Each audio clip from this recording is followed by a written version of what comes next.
Donc retour hein, sur notre modèle de porte. Donc là ici ce qu'on va faire, on va essayer de rajouter certaines choses. Une des choses qu'on va vouloir rajouter, c'est la possibilité d'aller remplacer la poignée, pardon. Donc, cette poignée, on va l'ouvrir.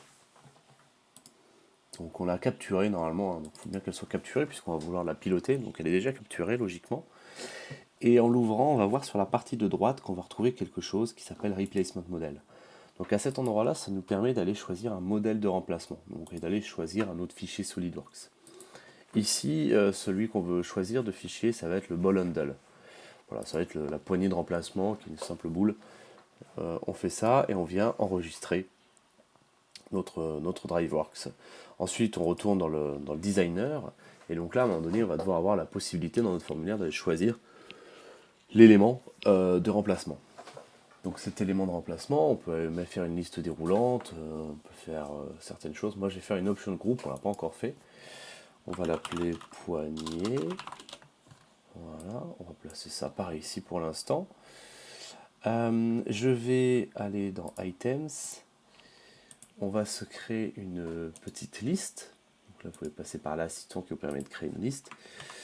Donc je vais mettre lever et on va mettre ball. Voilà, je mets juste ces deux noms-là, et en fait, comment je les nomme, ça va être important, parce qu'on va voir que ce que je vais faire, on rallonge un peu ça, voilà, c'est qu'à côté de ça, moi, ce que j'aimerais avoir, c'est une petite image qui me montre effectivement quel élément je viens choisir. Donc préalablement, on peut imaginer qu'on fait une capture d'écran hein, dans SolidWorks, par exemple, en petit rendu, peu importe, des objets, hein, du ball handle et du lever handle. Et donc nous, ce qu'on va faire, on va faire une image qui vient chercher, enfin une zone image qui vient chercher donc cette image-là. Donc ça va être une picture box. Je l'appelle picture box ici, pas trop gênant. On va réduire ça ici. On va aller chercher donc cette image. Donc on va cliquer sur File Name. On fait les trois petits points. Vous pouvez aller chercher une image en cliquant sur Picture. Donc on va dans Content. Voilà. Et on va dans Lever Handle par exemple.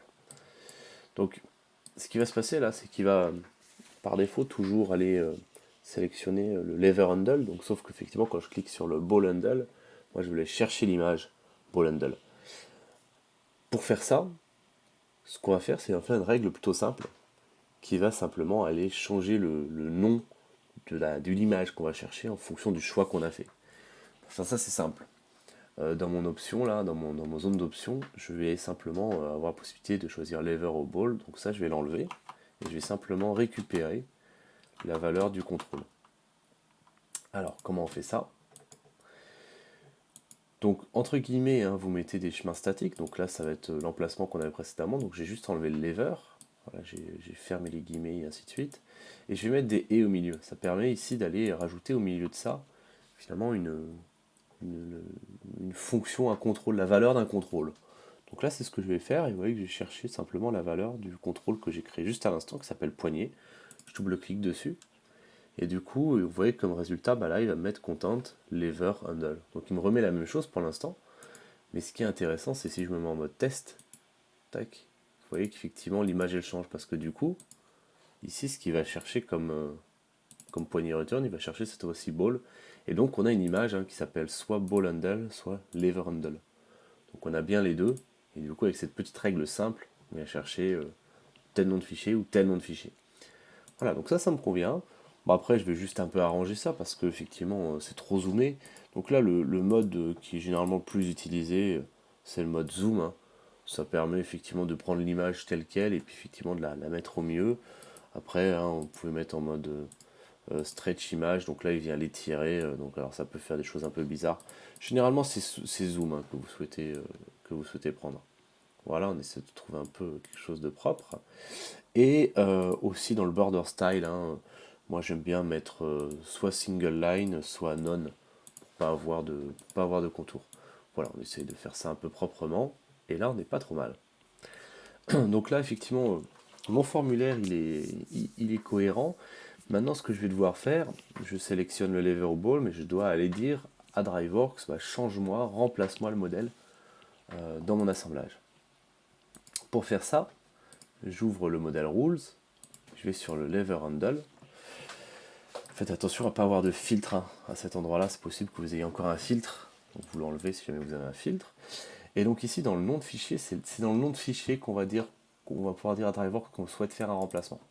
Donc vous double-cliquez dessus. Par défaut, c'est toujours ce DW spécification. Hein. Pour info, c'est bien important cette chose-là, DW spécification.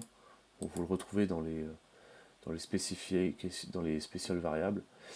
Ce DW spécification, c'est simplement le nom que va prendre par défaut la nouvelle pièce. Donc ça va être le nom d'origine suivi d'un compteur qui s'incrémente.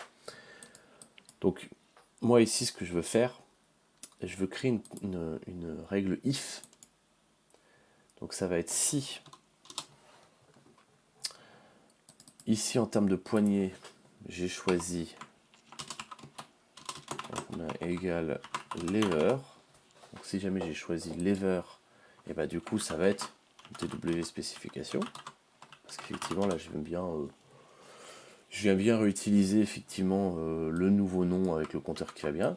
Et sinon, si jamais je n'ai pas choisi lever, ça veut dire que je vais aller choisir effectivement la pièce de remplacement, qui est le ball handle. Et donc là vous voyez que vous avez un petit onglet qui s'appelle Replacements.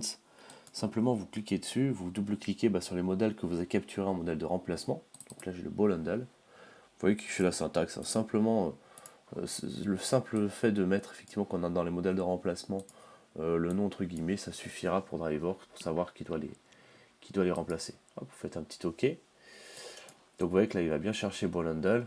J'aime bien toujours refaire un petit test. Remettre l'autre élément. Et donc là, visiblement, on n'est pas bon. On va vérifier.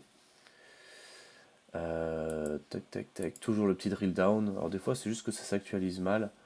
Lever. Et ben on est bon, on est bien sur des deux spécifications. Donc c'est juste que des fois, ça s'actualise mal. Quand ça s'actualise mal, hein, vous faites un petit refresh. Tac, et vous voyez que c'est bon. Ça a bien pris la bonne valeur. Voilà, donc on a vérifié que ça vient récupérer le bon élément. Et vu qu'on est bon ici, on n'a plus qu'à fermer ça. Et si on le veut, on peut faire un petit enregistré. On ferme ça. On peut faire un petit run. On va mettre le ball. On fait le preview.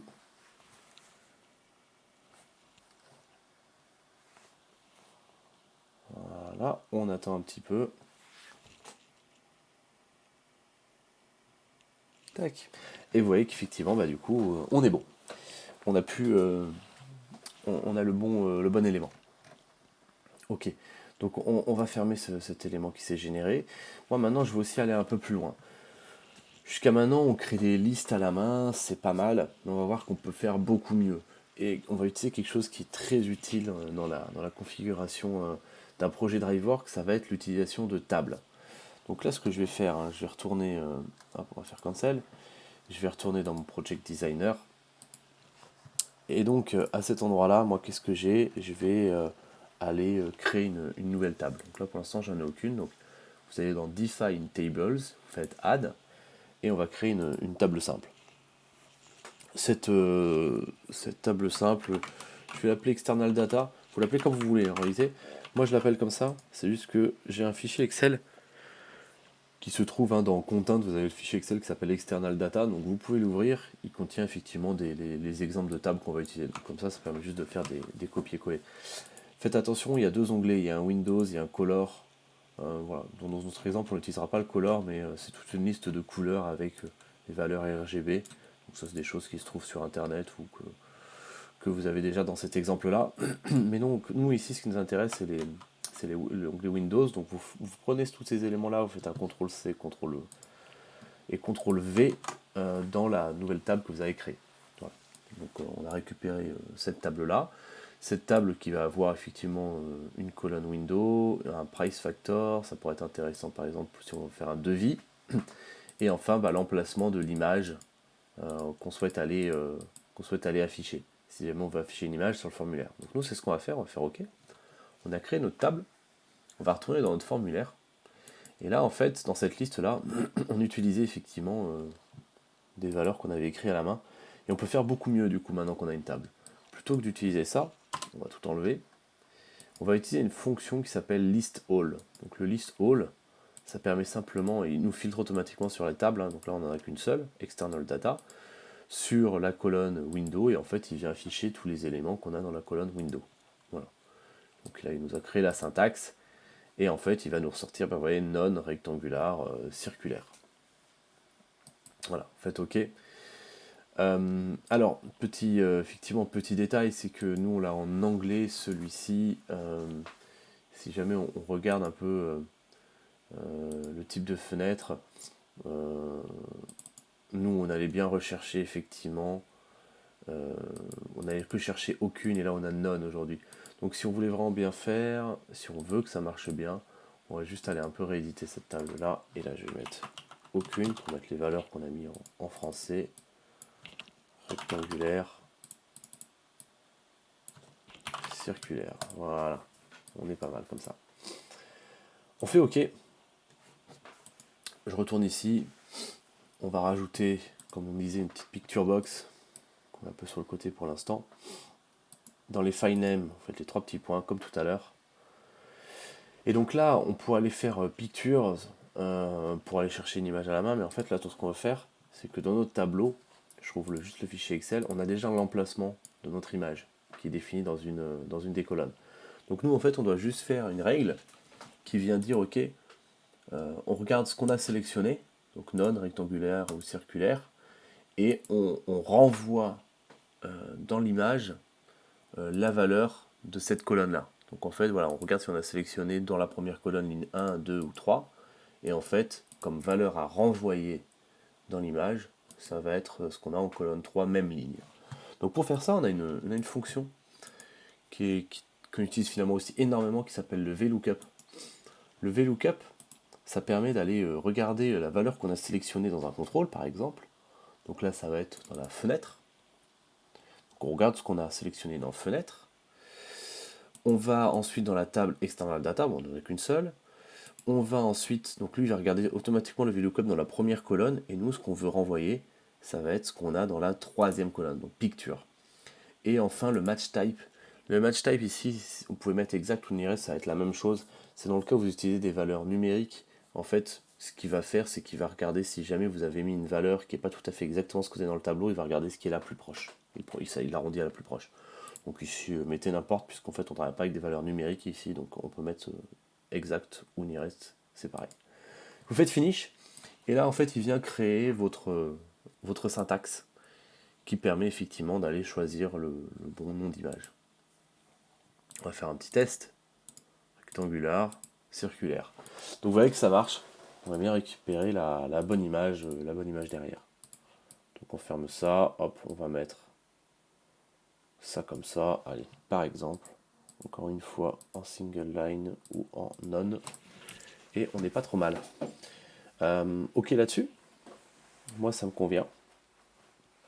Donc là effectivement, hein, on a bien pu voir que avec tout ce qu'on a fait, on a regardé comment mettre des modèles de remplacement. Donc on pourrait le faire aussi sur la fenêtre. Hein. Ici on l'a pas fait, parce qu'on a effectivement que aucune ou que rectangulaire. On pourrait aller chercher le modèle de remplacement qui est la fenêtre circulaire. Et là on a vu aussi effectivement comment aller créer un modèle de remplacement pour la poignée, et comment utiliser des tables. Voilà,